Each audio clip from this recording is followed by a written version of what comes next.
Kule ilikuwa tu mateso. Tanto bakupige, tanto bakufunge makamba, make tu benye batajisikia.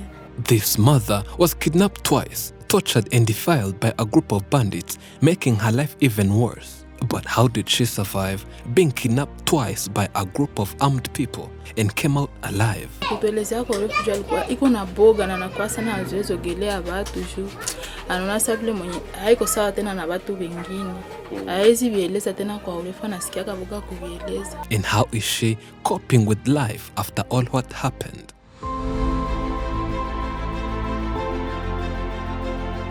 Today, we're back in the Democratic Republic of Congo, the second largest country in Africa. We are in Goma. We visit this mother and she shares her story to the world. Jinangu Amani Mahano Aziz. Niko 26. She was born in a family of 3, 2 girls and 1 boy. She's the firstborn in the family. Her life since young was difficult that she had to be raised in her uncle's family as her parents were too poor to raise the 3 children. Fast forward, she's now a mother to 1 baby, but has no husband, and she shares with us her terrifying and painful story of how she gave birth to this kid. I gave birth to my child in some difficult and strange conditions. It was one day when we were going to Ruchuru and a group of bandits attacked and killed everyone who was with me, hence kidnapping me and forcing me to be their wife. With the high risk of dying if I said no, it was obvious that I had to be killed instantly if I said no. After being kidnapped, she spent 4 months in the forest with those rebels to say because they were armed but finally found a way through and escaped before being kidnapped again and leaving her pregnant. Around March 2019, other group of rebels raided this region, causing insecurities and killing many people. It was in the evening when the assault happened. I was taken with a lot of other women and all they did was sleeping with us. It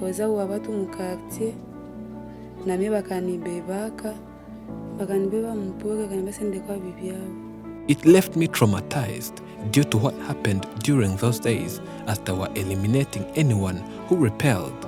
But God has always provided a way and I managed to escape and quickly visited the hospital for some treatments.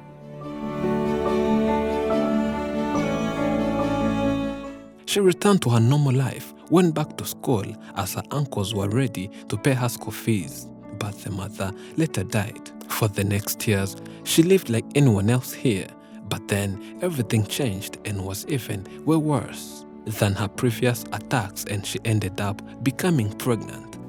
Kule ilikuwa tu mateso.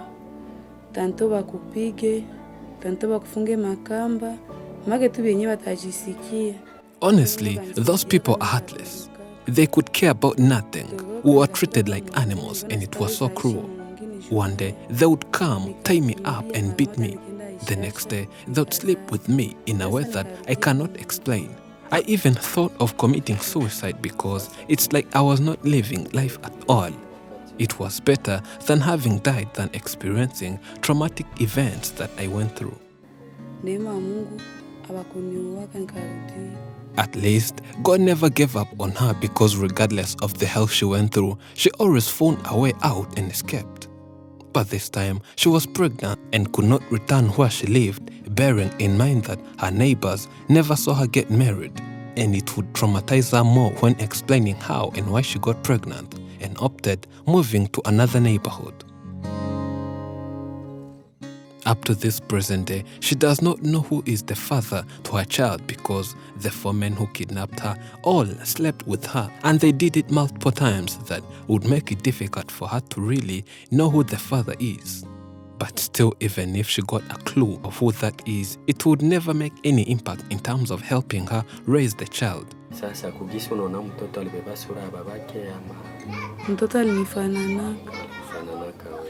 A lot of people thought that I had got married and my marriage was maybe not successful, but that's not my story.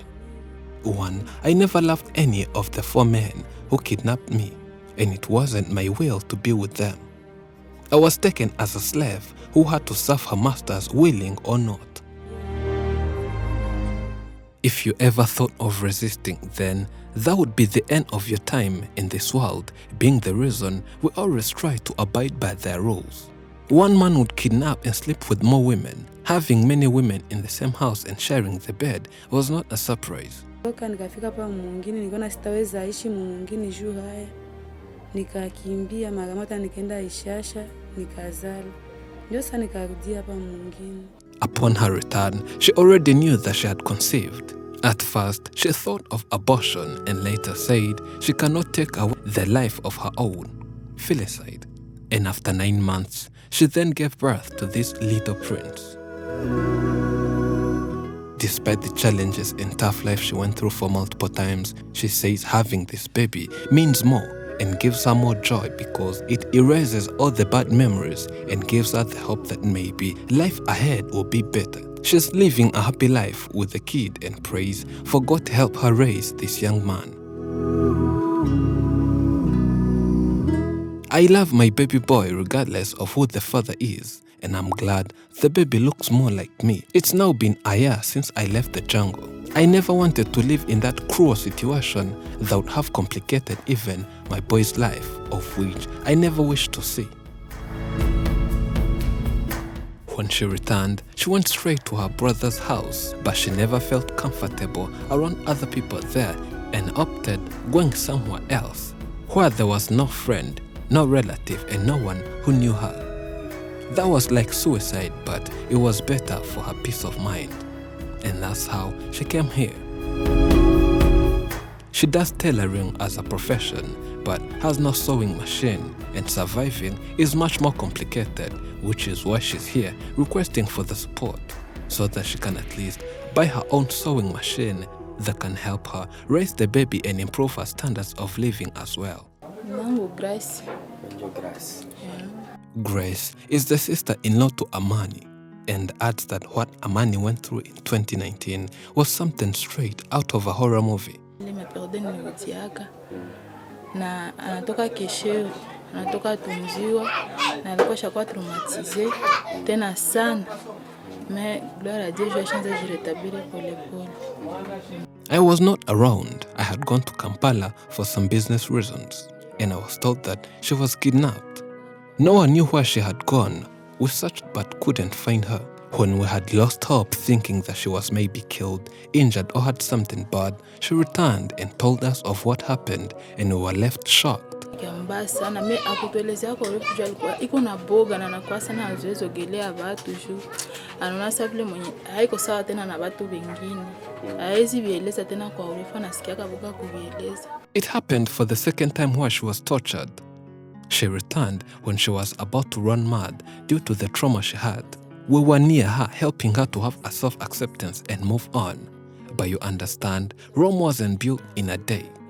It was a long process, but she's now happy with her kid, and we wish them all the best.